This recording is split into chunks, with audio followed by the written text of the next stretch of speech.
En primer lugar, ¿verdad?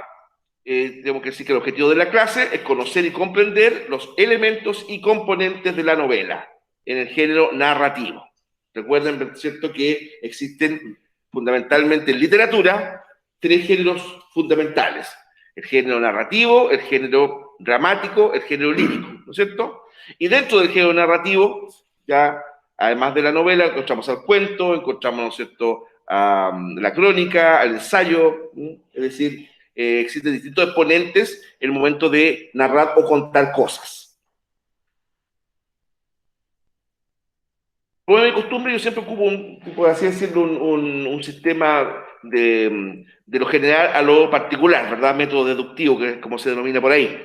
Entonces vamos a definir qué se entiende por novela. Bueno, novela es una obra literaria de carácter narrativo y de cierta extensión. Está escrita en prosa y narra hechos ficticios o basados en hechos reales. ¿Ya? Esto quiere decir, ¿verdad?, que puede, ¿no es cierto?, que una novela se base en hechos reales que a lo mejor ocurrieron de manera lejana en algún momento de la historia, ¿verdad? Pero decorados, adornados, acompañados, matizados con hechos no reales, es decir, producto de la imaginación de la autora o del autor de la novela, ¿ya?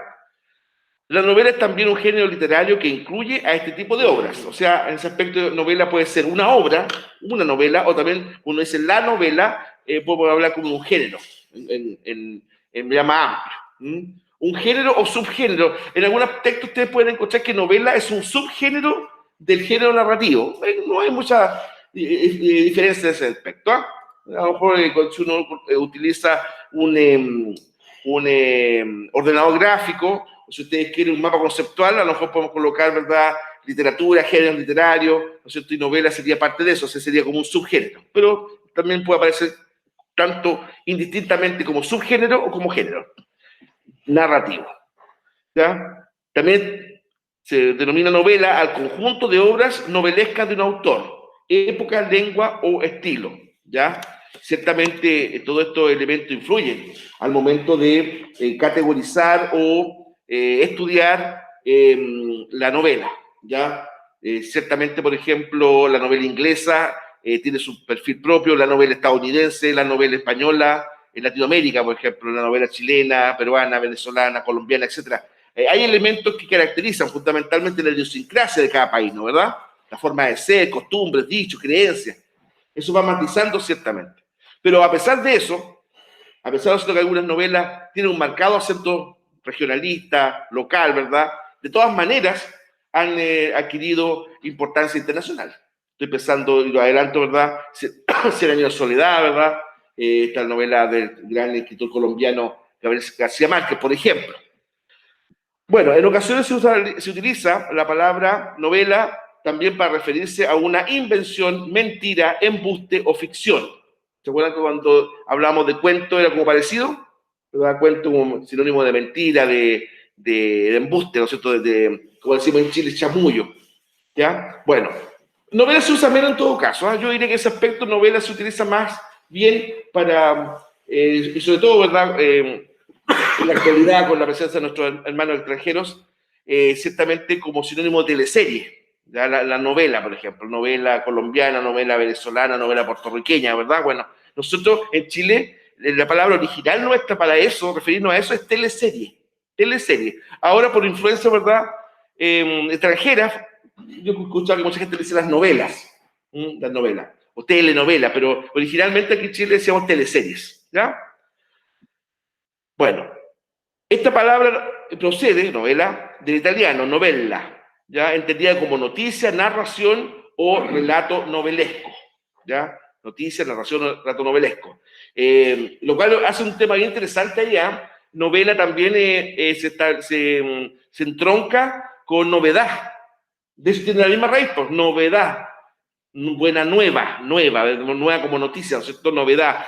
Bueno, obviamente llega un instante que a lo mejor en un comienzo eran del mismo tronco, pero se van a separar, ¿verdad? Novela y noticia, una se va al área periodística, no literaria, y la novela ciertamente es uno de los elementos más representativos de los géneros literarios. Yo diría que uno de los mayores. ¿Ah? Entonces, desde ese punto de vista, ¿verdad?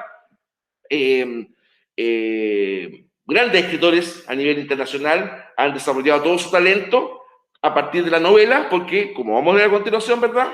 Este género tiene ciertas ventajas, que a diferencia del cuento, por ejemplo, permite a un escritor mostrar más talento, más creatividad, etc. Bueno, ahí tenemos 3 ejemplos de novelas iberoamericanas. Martín Rivas, novela costumbrista chilena del siglo XIX, ¿verdad? Cuyo autor es don Alberto Blesgana, político y literato chileno, ¿no es cierto? Martín Rivas es tal vez una de las novelas, ¿no es cierto?, más destacadas de él. Tiene varias, Durante la Reconquista y otras. Doña Bárbara, es verdad, de Rómulo Gallegos, de origen venezolano, ¿no es cierto?, cuyo perfil de hacendada, atractiva y al mismo tiempo dura, ¿cierto?, ha sido replicada en distintas series. Esa personalidad, Doña Bárbara, de Rómulo Gallegos, venezolano. Y, por supuesto, lo hemos nombrado muchas veces ya, Don Quijote de la Mancha, ¿verdad? Tal vez una de las novelas más excelsas a nivel de lengua española. Quijote, ¿cierto?, de Cervantes. Estos 3 ejemplos que están ahí, ¿verdad?, en esa diapositiva, igual nos indican, ¿cierto?, elementos de la idiosincrasia de cada país, Venezuela, Chile, España, por ejemplo. Y también de la época, porque ninguna de estas obras que está ahí son de tiempos actuales. Martín Rivas, siglo XIX en Chile, ¿verdad? Doña Bárbara, me parece, ¿no es cierto?, siglo XX en Venezuela, no estoy seguro, y Don Quijote de la Mancha, el inicio de la época moderna en España. Entonces eso también influye. Incluso el lenguaje que utiliza el narrador, por ejemplo, también guarda relación con la época histórica que está contando la historia, que está narrando la historia. ¿Ya? Ahora, dentro de la novela, como características de ella, podemos mencionar, si hay alguna pregunta que hacer o algo que aportar, me interrumpe, no tengo ningún problema, siempre se lo he dicho, ¿ya? Así que toda la posibilidad, ¿verdad?, para que vayan participando.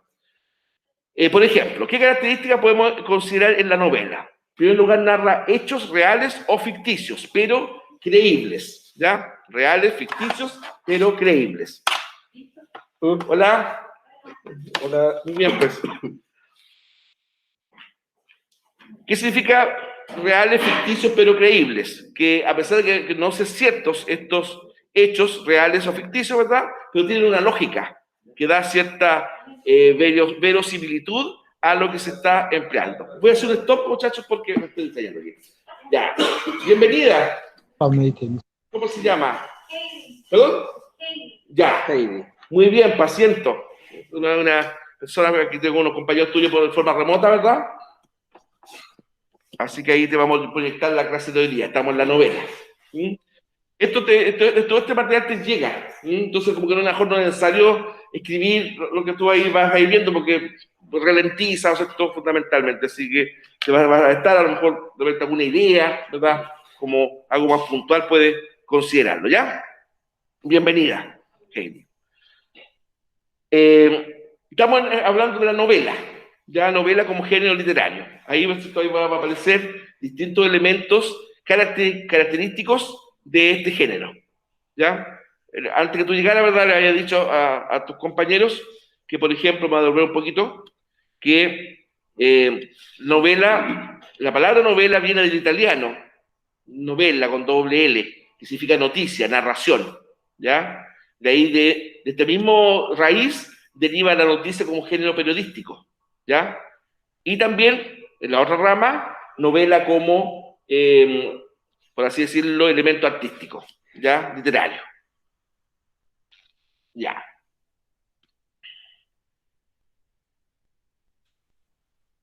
Ahora, dentro de las características las puedo repetir un poco, ¿eh? Narra hechos reales, ¿ya?, o ficticios, pero creíbles. ¿Qué significa eso? Que estos hechos, aunque no sean absolutamente ciertos, tienen una lógica que permite creer que sí fueron posibles, ¿ya? Aunque no sean totalmente ciertos.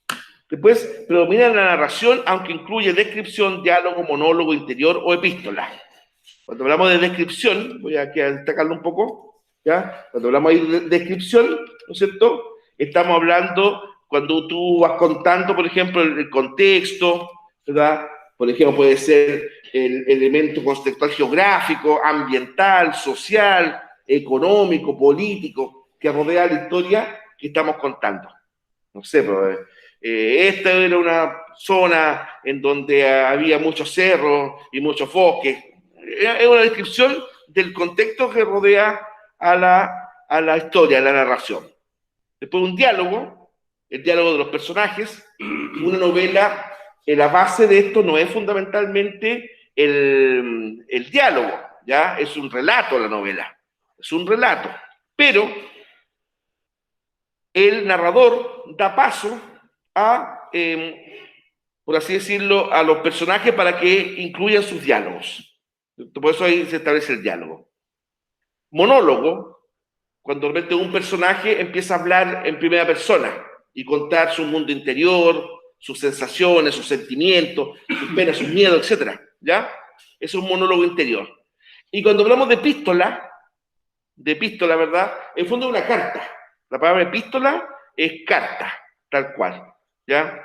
Entonces, de repente, por ejemplo, los escritores utilizan recursos literarios para hacer más atractivo lo que están contando. Por ejemplo, puede ser que en vez de contarle un narrador externo a la novela, lo haga, ¿verdad?, una suerte así como, por ejemplo, un diario de vida. ¿Ya? Por ejemplo, el diario de Ana Frank, en donde todo lo que pasa en la novela, ¿ya?, es a partir del diario. Ya más que en ese caso se encontró el diario, ¿cierto? Rápidamente, una familia, ¿verdad?, de judíos holandeses que para escapar de la casi la muerte segura, ¿verdad?, de los nazis, se esconden en un altillo durante harto tiempo. Lamentablemente, finalmente fueron sorprendidos igual y toda esta familia fue sacada de ahí y llevada a los campos de concentración. Y de toda esa familia solamente sobrevivió el padre. Y él al tiempo después regresa ahí donde había vivido oculto con su familia y él encontró el diario de su hija. Lo tomó, lo encontró interesante desde el punto de vista literario, a pesar del valor personal que puede tener, ¿verdad? Se hizo cerrar por algún escritor o alguna persona y lo publicaron y fue un éxito hasta el día de hoy, el diario de Ana Frank, ¿ya?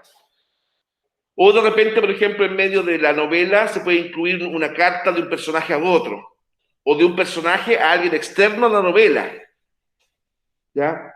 Y también dentro de esta epístola o carta, el escritor va contando cosas relevantes para el desarrollo de la novela, ¿ya? La trama. Ahora, por ejemplo, también la novela describe mucho el ambiente donde se desarrolla la narrativa. Un poco ya lo señalamos, ¿verdad? El cuento, por ejemplo, la comparación entre cuento y novela, la verdad es que no tanto. El cuento sí describe un poco, pero menos, bastante menos, ¿cierto? El cuento describe más bien lo preciso. En cambio, la novela se explaya más porque hay más tiempo y más espacio también. Bueno, ya dijimos que la novela se escribe fundamentalmente en prosa.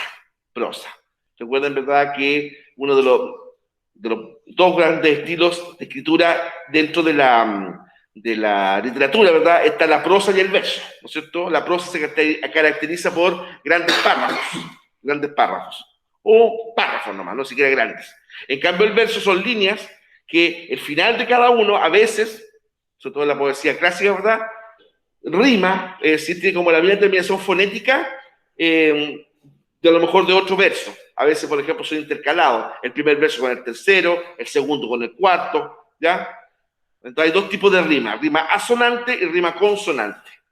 No me voy a meter mucho en ese tema, pero, por ejemplo, si yo digo brisa y risa, la brisa con la risa, eso es un ejemplo de rima consonante, porque todo concuerda, tanto las vocales como las consonantes.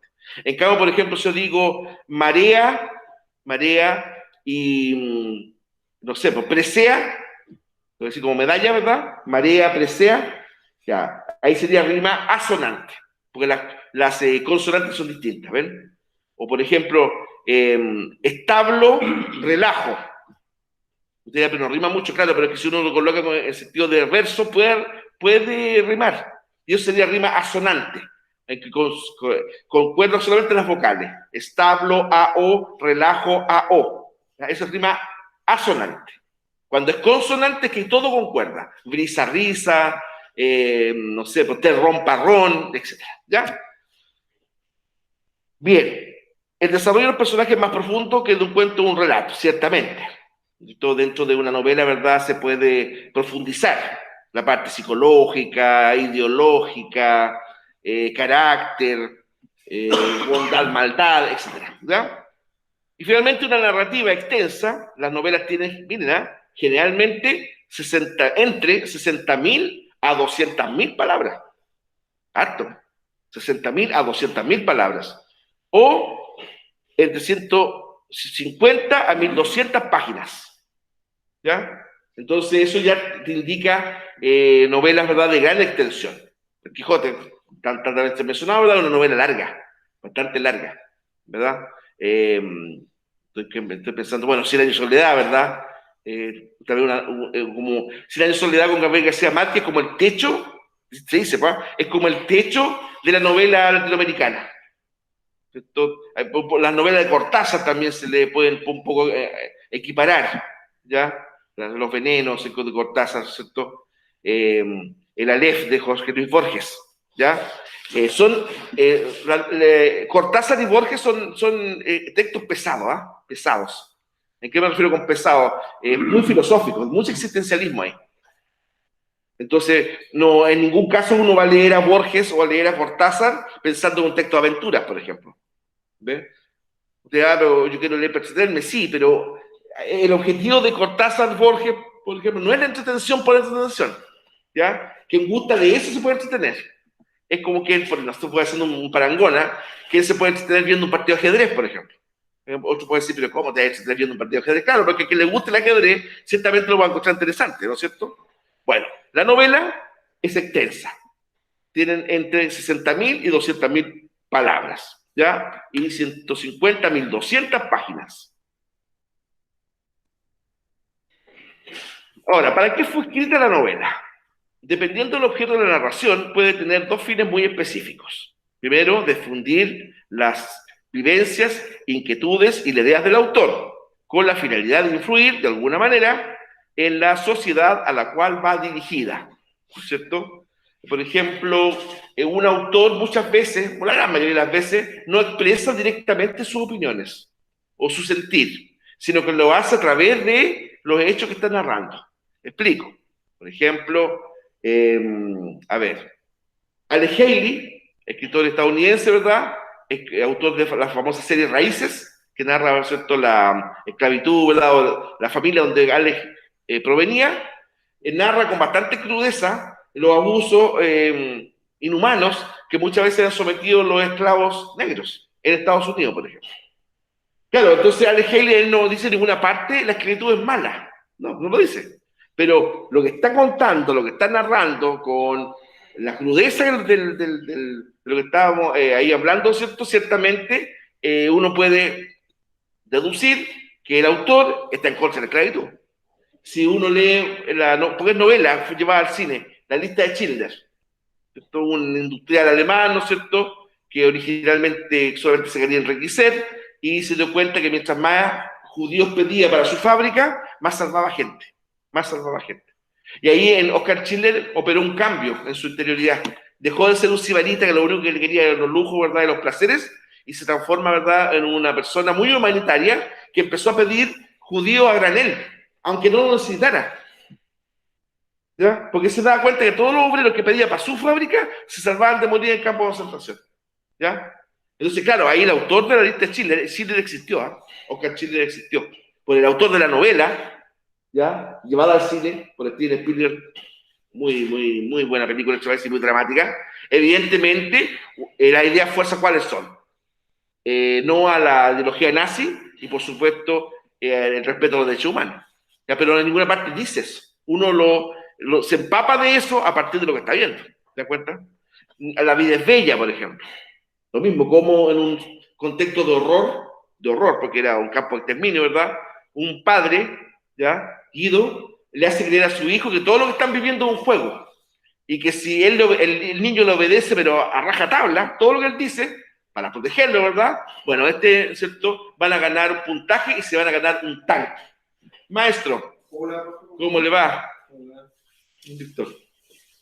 Entonces, desde ese punto de vista, ciertamente eh, está muy bien hecha la obra, claro, porque como incluso hay partes cómicas, ¿ya? Hay partes cómicas, ¿verdad? Y se establece, ¿no es cierto?, una parte muy dramática en la, ¿cuánto se llama? En la trama, ¿ya? En la trama. Ya. También, otra finalidad de la novela es que difunden costumbres, formas de vida y aspiraciones en un grupo social determinado. ¿Ya? Claro, porque, sobre todo, por ejemplo, justamente la novela de costumbres tiene como objetivo eso. Si uno lee Martín Rivas, la novela que hablábamos de antes, evidentemente en las páginas de esa novela, Alberto Blesgana describe cómo era la sociedad santiaguina del siglo XIX, mediados del siglo XIX, ¿ya? Donde se ven familias de bastante estatus social distinto, ¿no es cierto? Familias aristócratas, ya donde está los Encina, la familia Elías, etcétera, pero también una familia más modesta, no pobre, ¿eh? Pero más modesta, como la familia Molina, ¿ya? Entonces se van entrelazando ambas historias, ¿verdad? La vida de los personajes también va adquiriendo cada vez un sentido más de grupo, más eh, por así decirlo, colectivo, ¿ya? Y también eso ayuda a contar las costumbres, ¿cierto? Bueno, la forma de vida está muy relacionada con eso, y las aspiraciones de un grupo social determinado, ¿verdad? Por eso muchas novelas, estoy pensando en Mi camarada padre, de Baltasar Castro, por ejemplo, ¿ya? Ambientada en la época del cobre, ¿verdad? En Chile, ¿cierto? En donde la primera parte de la novela habla más bien de la vida de Pedro II Alviña, ¿no? Ese es el personaje principal, Pedro II Alviña. Pero ocurre que en la parte final, este el joven minero se involucra cada vez más en el movimiento sindical. Y durante el gobierno de Gabriel González Videla, ya se produce una represión muy dura contra todo lo que sonara comunismo en Chile, y muchos fueron relegados al norte de Chile, ¿ya? Específicamente a la zona de Pisagua. Estamos hablando del gobierno de Gabriel González Videla, ¿ya? Entonces, la parte dramática es que en un momento dado a Pedro II Alviña lo relegan. Está en la lista de gente que tiene que subirse al camión para irse relegado al norte. Y no sabían si iban a volver. Si ese era el problema. Porque más probable, ¿verdad?, que a los hasta lo fusilaban. Entonces, el momento de subirse al camión, ¿verdad? O sea, cuando lo están nombrando, el militar dice Pedro II Alviña, y cuando va a decir aquí, se adelanta su papá. Su padre se adelantó y le dice aquí, porque se parece el papá se llamaba igual, pero el papá se llamaba Pedro Alviña, él lo se llamaba Pedro II Alviña. Entonces le dice, el militar le dice, ¿tú te llamas Pedro II Alviña? Dudó el militar un poco, ¿eh? Y el otro, sin mentir, le dice, yo me llamo Pedro Alviña. Arriba le dice. Entonces ahí al oído le dice a su hijo, le dice, no, le dice, tú acabas de ser padre, yo ya estoy terminando mi vida, le dice, quédate, yo me voy en tu lugar.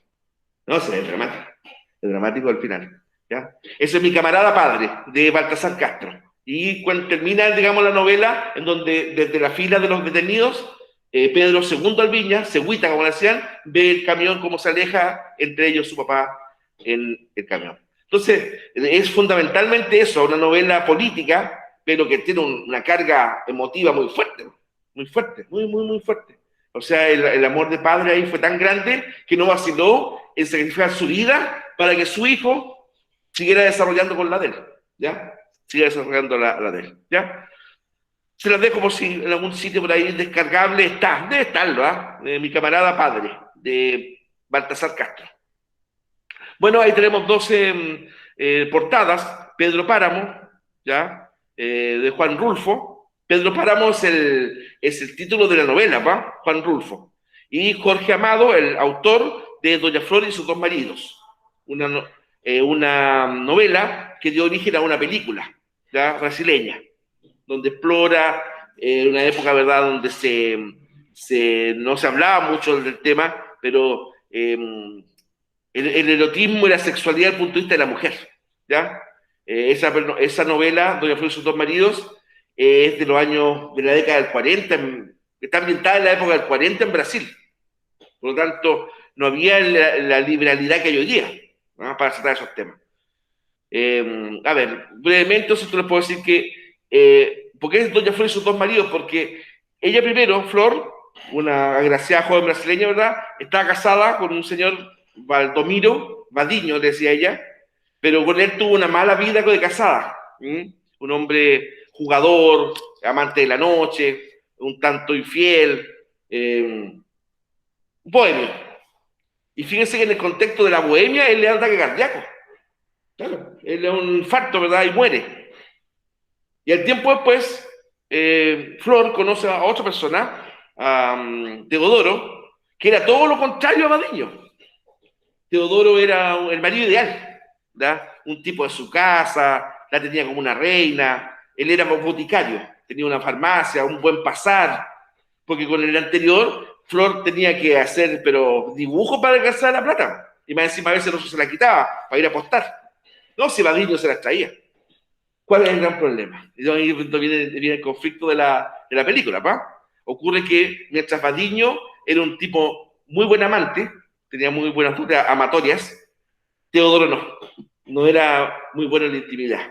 Entonces, en su insatisfacción, Flor empieza como a echarle de menos al marido malo, por así decirlo, ¿ya?, que estaba muerto. Y ahí no vino lo cachado de la novela y después de la película. Ella lo empieza a ver, ¿no? Empieza a ver a Vadillo. El otro objeto hasta le hace burla, el espíritu. Incluso hay un momento dado donde Flor está haciendo el amor con Teodoro, ¿ya? Y el anterior marido está como parado arriba de un mueble así y le empieza a hacer burla para molestarla a Flor. Ella lo veía, pues, porque era un espíritu, ¿ya? Bueno, se la dejo hasta aquí porque no sé si está en Netflix, me parece que no. La Doña Flor y sus dos maridos.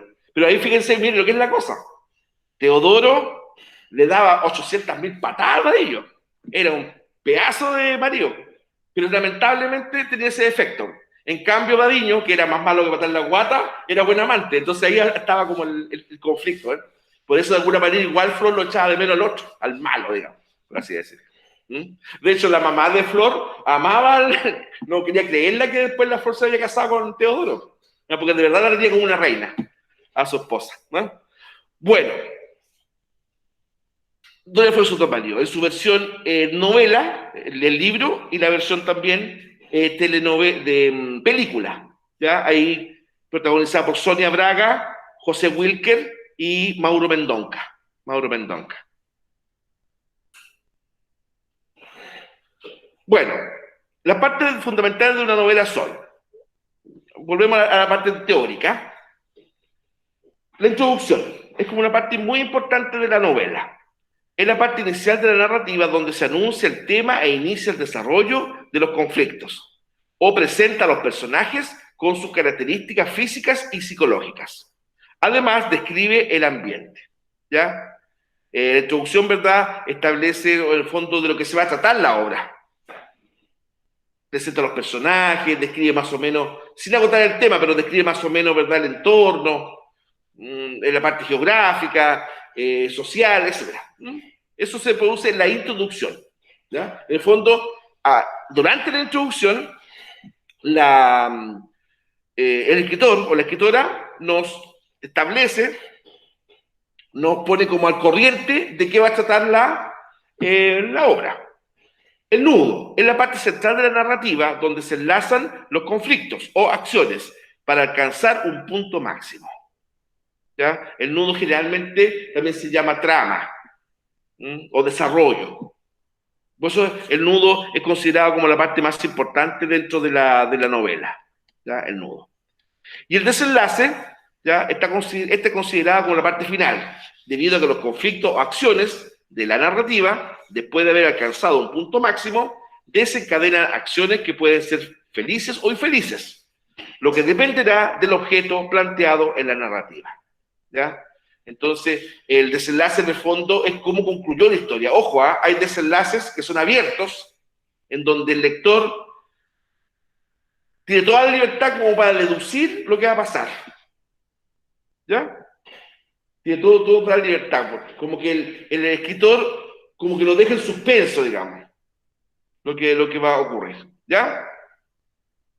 Y también está el final o desenlace cerrado, en la cual, ¿no es cierto?, explícitamente se dice lo que terminó o lo que va a ocurrir, lo que ocurrió finalmente. No sé, pues, se casaron y fueron felices para siempre, ¿ya? Y cerró sus ojos en el regazo de su amado. Ya, estoy diciendo, un final de matrimonio y un final de muerte, ¿no es cierto? Ya, esos son finales cerrados. El final es así. En cambio, el final abierto te lo deja como en suspenso. ¿Ya? Y ahí tenemos otros tres ejemplos. Frontera de Luis Durán, Palomita Blanca de Enrique Lafourcade y La Última Niebla de María Elisa Bombal. ¿Ya? Tres ejemplos de novelas. La Frontera, bueno, las tres son chilenas. ¿Ya? Es una novela de tipo costumbrista, criollista y naturalista.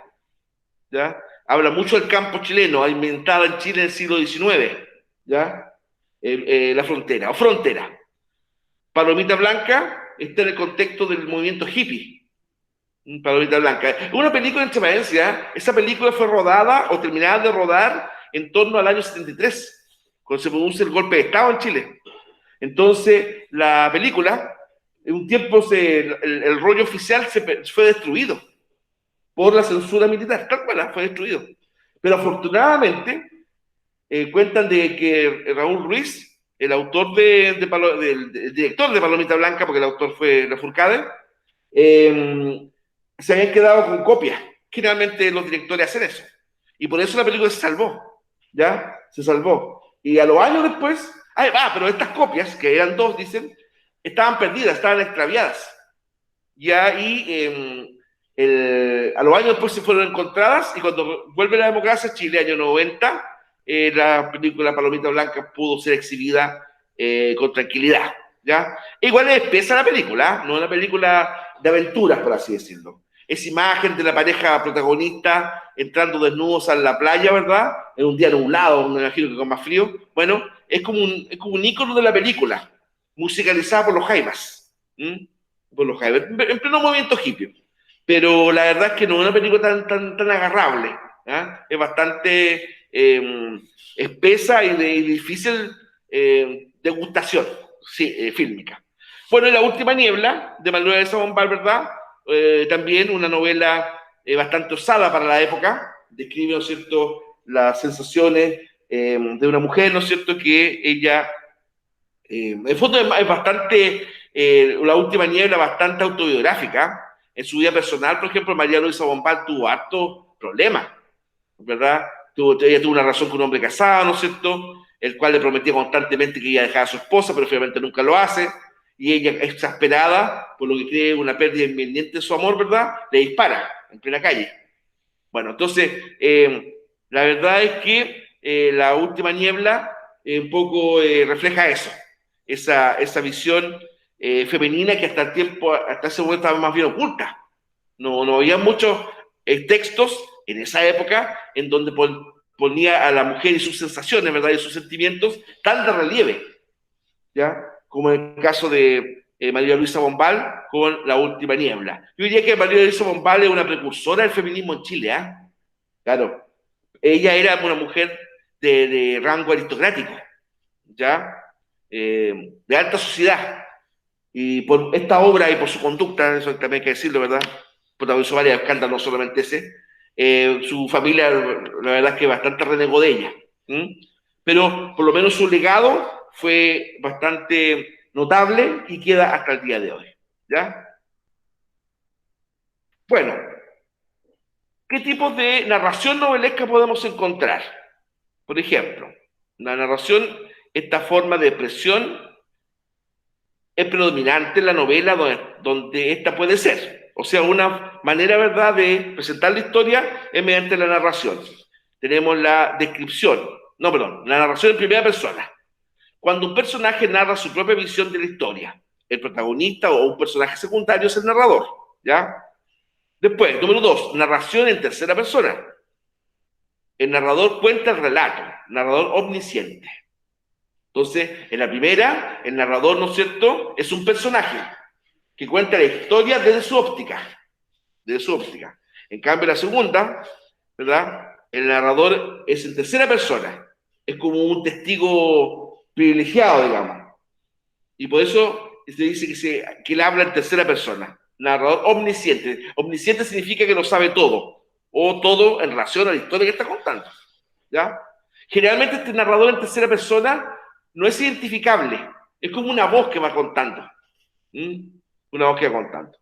Después, la descripción es una expresión utilizada para describir los aspectos físicos y psicológicos de los personajes, ¿ya?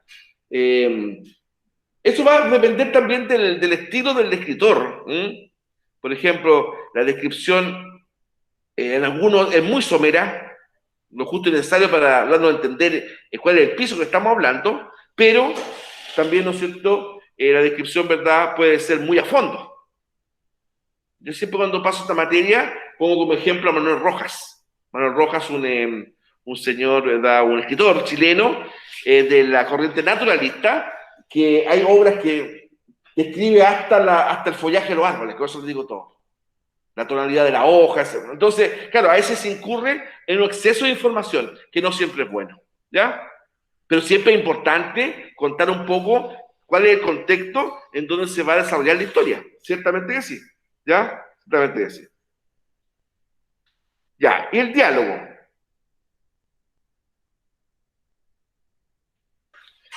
Es una forma de expresión para que los personajes se comuniquen entre sí. Esto lo expliqué, ahora aparece de nuevo, ¿cierto? La obra de teatro es fundamentalmente diálogo. En cambio, ¿cierto?, la novela es un relato. Por tanto, ¿cuál es la diferencia entre el diálogo de una novela y el diálogo de una obra de teatro? Que el diálogo de una novela está situado dentro de una descripción. O sea, una novela no es un diálogo toda la obra, no. Porque la novela no es eso. La novela es un relato, ¿ya? Es como un cuento largo, digamos. En cambio, la obra de teatro ciertamente es la que plantea, ¿no es cierto?, ahí la instancia, ¿no es cierto?, de dialogar. En el fondo, la obra de teatro, el espectador conoce lo que está pasando, lo que va a pasar a partir del diálogo de los personajes, ¿ya? Bueno, y ahí tenemos dos ejemplos también de novelas latinoamericanas. Acá a la izquierda, ¿no es cierto?, La ciudad y los perros, de Mario Vargas Llosa. Tanto el título como esa imagen lleva engaño un poco, ¿ah? La ciudad de los perros habla de un colegio militar en Lima, Colegio Leoncio Prado, militar. Y perros, en el contexto de ese colegio, se les llamaba a los estudiantes o cadetes de primer año, ¿ya? De primer año, esos son los perros. Y ahí, ¿no es cierto?, la obra empieza a mostrar, ¿verdad?, toda la cantidad de tropelías, de abusos que los cadetes de primer año debían soportar. De hecho, por ejemplo, de entradita le hacían llamado bautizo. El bautizo era una serie de pruebas muy vejatorias de los cadetes de segundo año hacia arriba, ¿ya? Bueno, y después Gabriel García Márquez, obra que ya mencioné varias veces ya, en su famoso 100 años de soledad, ¿ya? Para muchos el techo cierto, literario de Hispanoamérica. Un detalle, así como una anécdota. En Colombia cuentan de que muchos turistas llegan y preguntan, ¿verdad?, ¿dónde queda Macondo, por ejemplo? Ustedes saben que Macondo no existió. Macondo es un pueblo ficticio en donde se produce la trama que cuenta García Márquez, ¿ya? Pero Macondo no existe. Sin duda hay calles Macondo, me parece que hay dos cumbias Macondo por ahí, ¿ya? Pero Macondo como lugar físico no existe, ¿ya? Ahí se produce la obra, ¿verdad?, de García Márquez, ¿ya?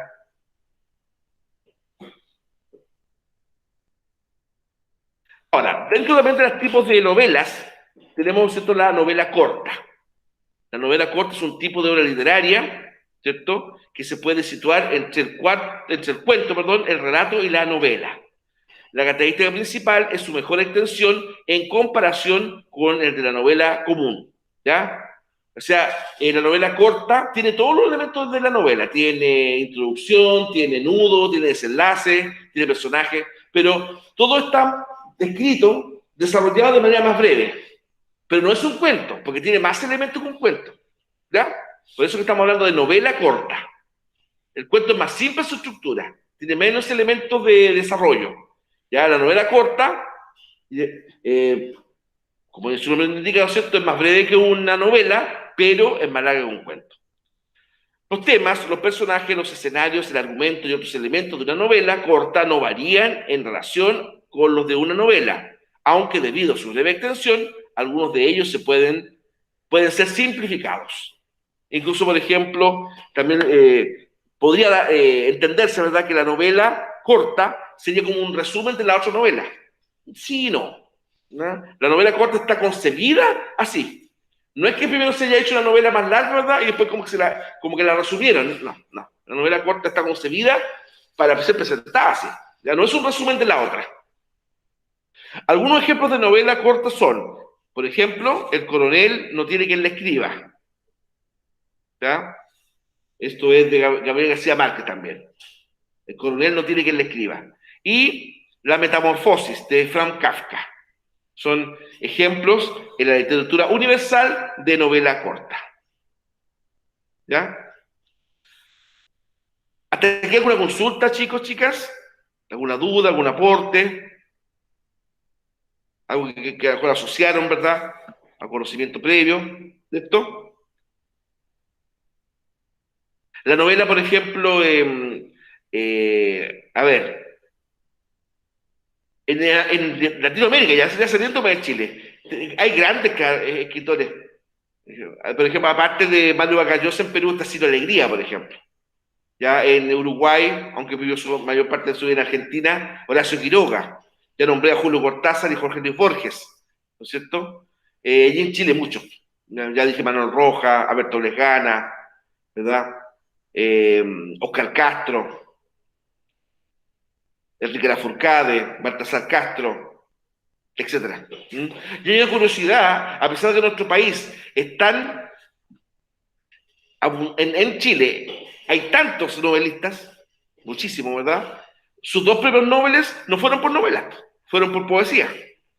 Gabriela Mistral y Pablo Neruda, ¿no es cierto? Ya. Después, el concepto de novela picaresca también se utiliza para referirse a un subgénero literario que agrupa este tipo de novelas, ¿ya?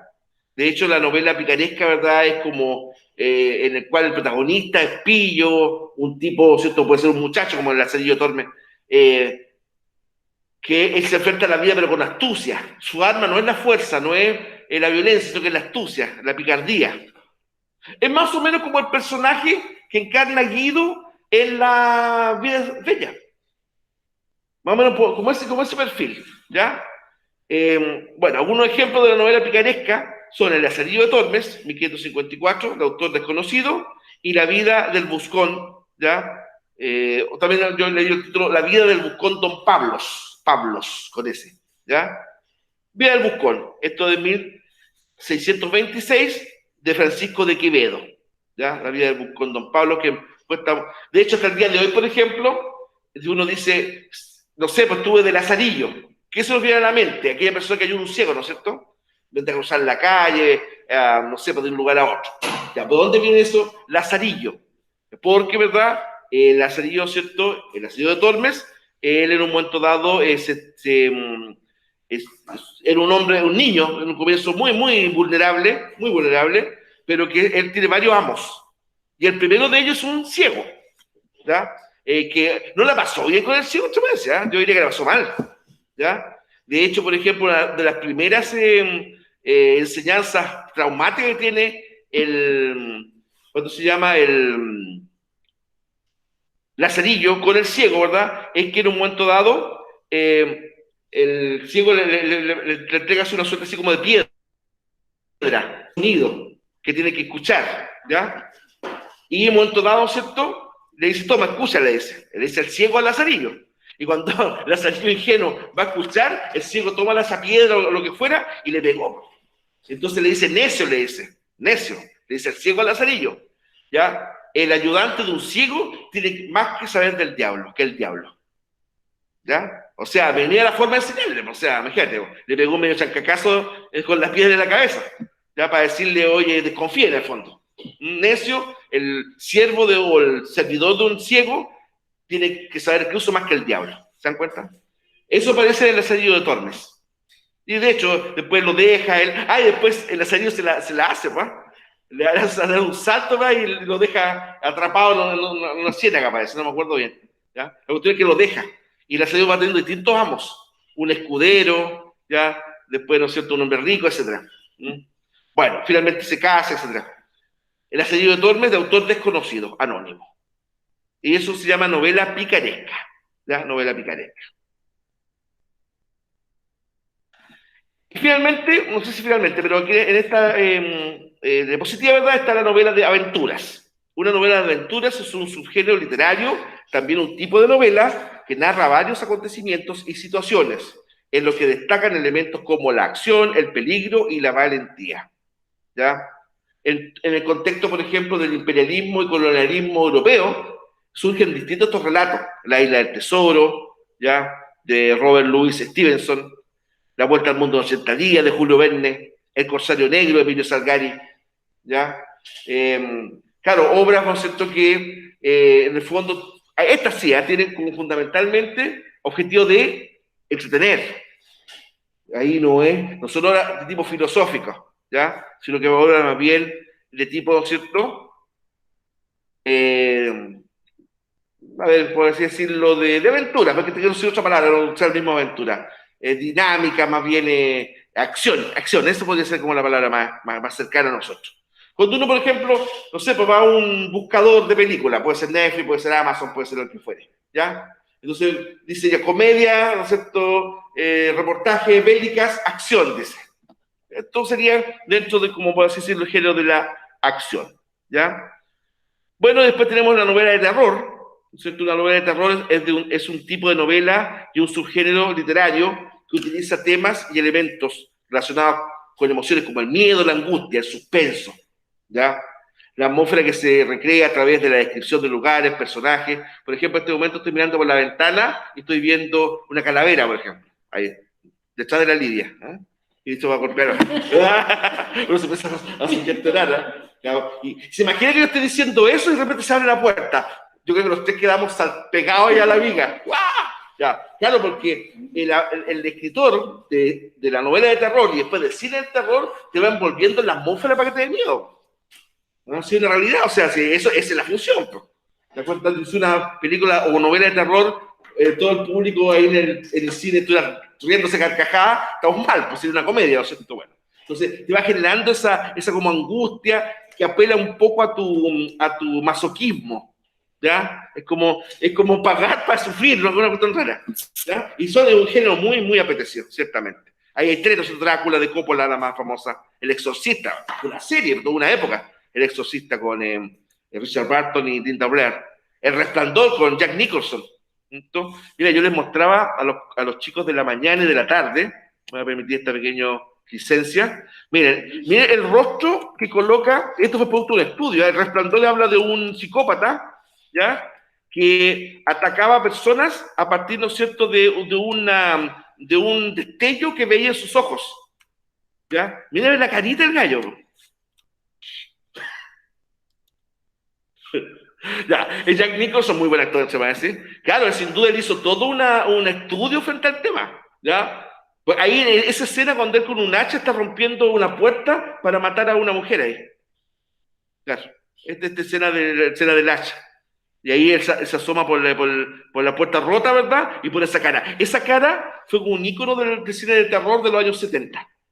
Entonces, yo lo vi mucho tiempo después en la época aquella que rentábamos películas en el club de video.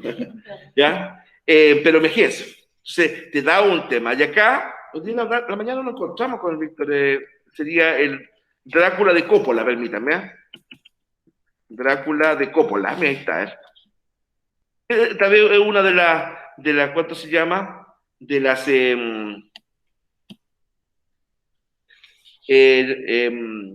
versiones de Drácula más conocidas. Bueno, entre países Coppola es un tremendo director, ¿ah? Tremendo director. Drácula de Coppola. Claro, porque el cine terror contemporáneo, aparte de terror, le incluye mucho sensualidad. No es como el terror clásico, donde un banacol feísimo, etc. No sé, pues. En cambio, el terror como más contemporáneo es como un terror sensual, ¿ya? De mucho erotismo incluso, ¿cierto? Eso más o menos es la película Drácula de George Coppola, ¿ya? Premiada con bastante honor ahí. Bueno, El Exorcista, ¿no es cierto?, en torno a una chica, Linda Blair, que ella acude a un sacerdote para que la sané de un espíritu inmundo que moraba dentro de ella, ¿no es cierto? Y Richard Barton, que protagoniza a este sacerdote, ¿verdad? Él es el exorcista en el fondo, tuvo una lucha contra el mal, ¿verdad? En un momento dado, incluso hasta, como que no se la está pudiendo, contra el diablo, digamos, ¿verdad? Y dio origen a una saga, el exorcista, el exorcista 1, el exorcista 2, 3, ¿verdad? Bueno, esta diapositiva, la 11, es bastante interesante, tenganla bastante a mano porque es un resumen de varias, el resumen tiene que ser resumido, de ahí el nombre, ¿verdad? Pero indica, por ejemplo, distintas materias que hemos visto en clases pasadas. El cuento y sus características, la leyenda y sus características, la fábula y sus características, los mitos, la novela, ¿ya? Entonces, de ahí es importante considerar, ¿verdad?, algunos elementos. Muchachos, consultas, dudas. Ya, entonces, los ejercicios de reforzamiento lo voy a diferir, ¿verdad?, para mañana, ¿ya? Entonces me gustaría que brevemente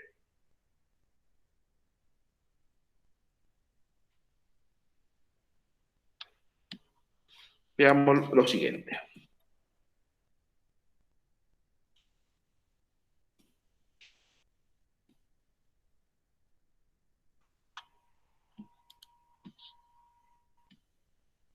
Ustedes no la están viendo, pero aquí lo vamos a... Ya, entonces tengo la presentación, ¿ya?